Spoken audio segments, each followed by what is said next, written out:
નમસ્કાર. આજે આપણે સાથે મળીને મહાભારતની એક નાનકડી પણ બહુ ઊંડી વાતમાંથી સાચી તાકાતનું રહસ્ય શું છે એ સમજવાની કોશિશ કરીશું. વાહ, કેટલો સુંદર અને વિચારવા જેવો પ્રશ્ન છે. ખબર છે, આનો જવાબ આપણને હજારો વર્ષ જૂની એક કથામાં છુપાયેલો મળશે. આ જવાબ શોધવા માટે ચાલો મારી સાથે એક સફર પર આપણે જઈશું મહાભારતના સમયમાં કુરુક્ષેત્રના એ વિશાળ યુદ્ધના મેદાન પર. કલ્પના કરો, ચારે બાજુ યુદ્ધનો માહોલ છે અને ત્યાં કૌરવોનો રાજકુમાર દુર્યોધન યુદ્ધ માટે તૈયાર થઈ રહ્યો છે. એના મન પર કેટલું દબાણ હશે નહીં?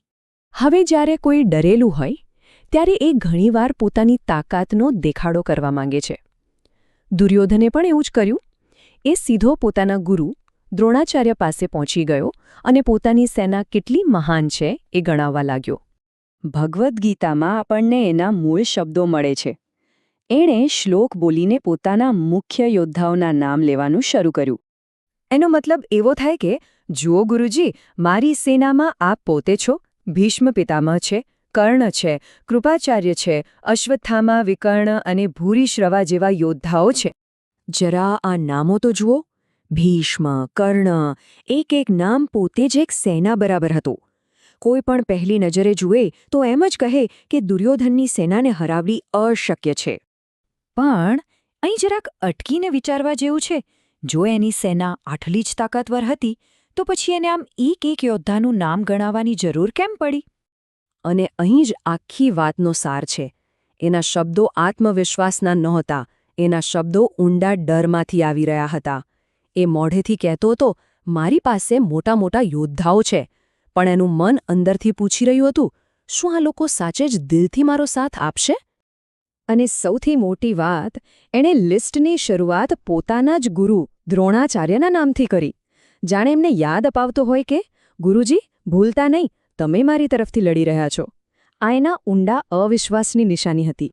આ વાર્તા આપણને શીખવે છે કે જ્યારે કોઈ પોતાની તાકાત, પદવી કે સંપત્તિની ગણતરી કરવા માંડે તો સમજવું કે આત્મવિશ્વાસ નહીં પણ ડર બતાવી રહ્યું છે.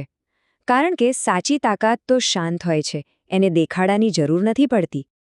તો હવે સવાલ એ છે કે દુર્યોધનની આ ભૂલમાંથી આપણે આપણા જીવન માટે શું શીખી શકીએ? ચાલો એ સમજીએ. જો, તાકાત બે પ્રકારની હોય છે. એક છે બાહ્ય તાકાત, જે ફુગ્ગા જેવી છે, દેખાવમાં મોટી પણ એક ટાંકણી વાગે ને ફૂટી જાય. અને બીજી છે આંતરિક શક્તિ. એ પર્વત જેવી છે, શાંત, મજબૂત અને અડગ. એ વિશ્વાસ, દયા અને ખુદ પરના ભરોસાથી બને છે. સાચો આત્મવિશ્વાસ એટલે કોઈ દેખાડો નહીં. એ તો બસ એક અંદરની શાંતિ છે, એક ખાતરી છે કે જે સાચું છે એને સાબિત કરવા માટે બૂમો પાડવાની જરૂર નથી. આને સમજવા માટે એક મોટું ઝાડ યાદ કરો.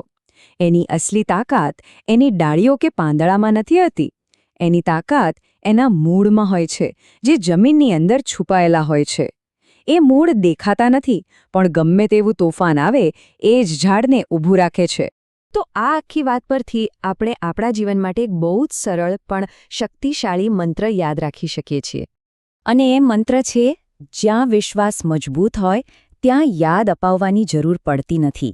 આ વાત દોસ્તીમાં, પરિવારના સંબંધોમાં અને સૌથી વધુ પોતાની જાત સાથેના સંબંધમાં પણ લાગુ પડે છે. ફરી એકવાર દુર્યોધનને યાદ કરીએ. એની પાસે સત્તા, સેના બધું જ હતું, પણ એક વસ્તુ નહોતી, વિશ્વાસ. અને વિશ્વાસના અભાવે જ એની બધી તાકાત અધૂરી અને નબળી સાબિત થઈ. તો બસ, જતા જતા એક સવાલ તમારા મનમાં છોડી જાઉં છું. શાંતિથી વિચારજો, તમારી અસલી તાકાત ક્યાંથી આવે છે? બહારના દેખાડામાંથી કે પછી અંદરના અતૂટ વિશ્વાસમાંથી?